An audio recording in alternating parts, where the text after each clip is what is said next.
Almost everyone has experienced this. Mora, the night demon guest, this is what we see at sleep paralysis. But you know something, I really never had sleep paralysis until my conversion.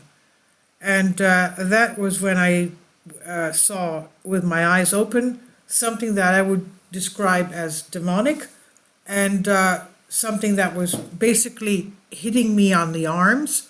Other people have, I also once felt that it was choking me. When I went to my father confessor to talk about this, he says, just keep on doing what you're doing. You know, when a Christian does works of faith, the demons don't like that. And they do even try to get you at night. This is why the monastics don't sleep at night. They're up awake praying for the whole world, because it's these demons that do their work at night. Now, going back to this, almost everyone has experienced it. Mora, the high night demon guest, have you ever felt in your sleep that a shadow approaches you from an unknown source, immobilizes you, trying to somehow intimidate you?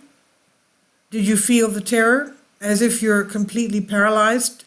We call it sleep paralysis. You're helpless without any hope of defense.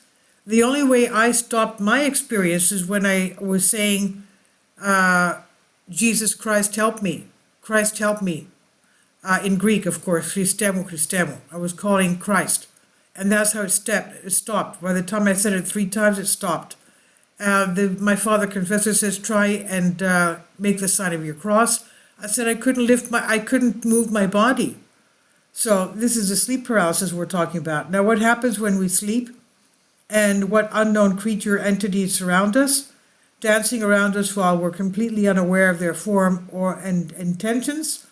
It's about the world of shadows, an intangible and parallel world inhabited by the old Mora or the horsemen.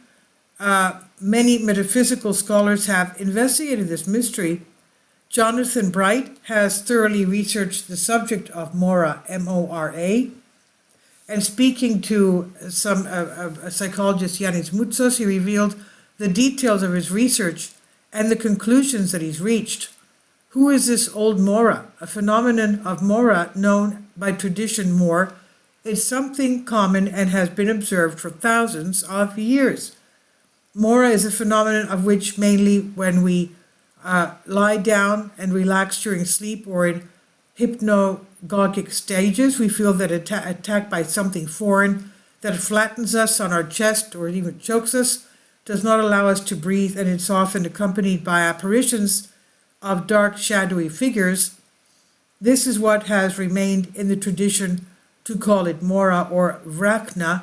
It is the equivalent of the Saxon nightmare, while the Balkan Mora is the nightmare of the English.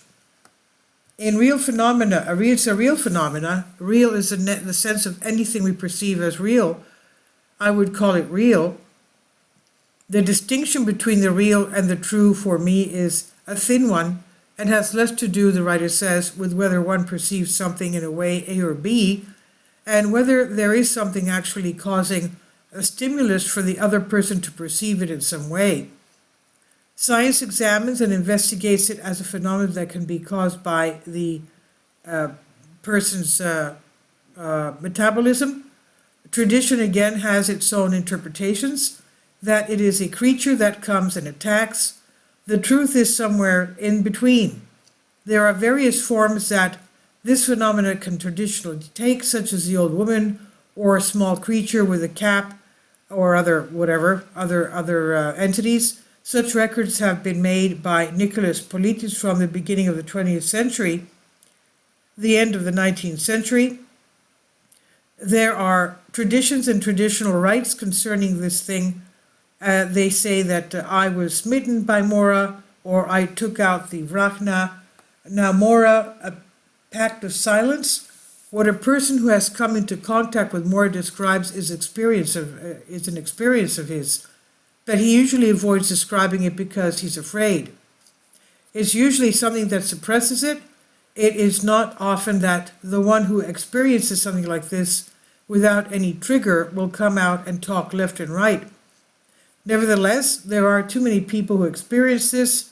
In a statistical survey conducted by Hufford 20 years ago, he showed that at least 15% have similar experiences at least once in their life, and this is the experience that stays with the person and which he would describe. The experience is undeniable. It's not a fairy tale. It's an experience, Mora's experience. What one experiences is perceived more as a feeling that someone is attacking him, something is attacking him, something flattens his chest, something makes it difficult for him to breathe. And often he sees that this something already in very specific forms, shadowy forms that usually resemble a dark hooded person, or depending on how one interprets it, like a female figure with a hood or a headscarf, or a guy with a hat, sometimes half high, sometimes cowboy style. Essentially, they see the silhouette of some creature sitting on them or pressing them, whether it's a figment of their brain or something that really comes to them at the time is up for debate. I believe the truth is somewhere in between. The alternative view of the researchers is that it's really about some other creatures, which may be entities from other dimensions, may be demonic creatures. And on the other hand, the point of view of psychology speaks of hallucination essentially caused for the A or B reason by some mechanism in humans.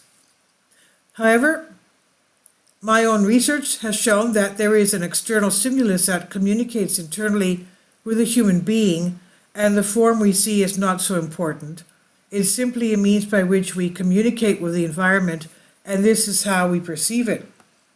People don't sleep when they see Mora. More testimonies say that Mora appears when people are lying in bed in total darkness. In my case, no, I had my one of the night lights on. They seem corresponding forms in completely different conditions, and as a rule, according to most testimonies, it happens when it's towards the stages before and after the deepest sleep, that is, in the hypnagogic stage, which is a minute point in time, because at the same time, there's also the scale between conscious and unconscious that begins and moves from one side to the other. I personally believe that it's at a moment when a portal can be opened through which you can communicate with another space-time or another dimension. Well, we do have parallel worlds next to us.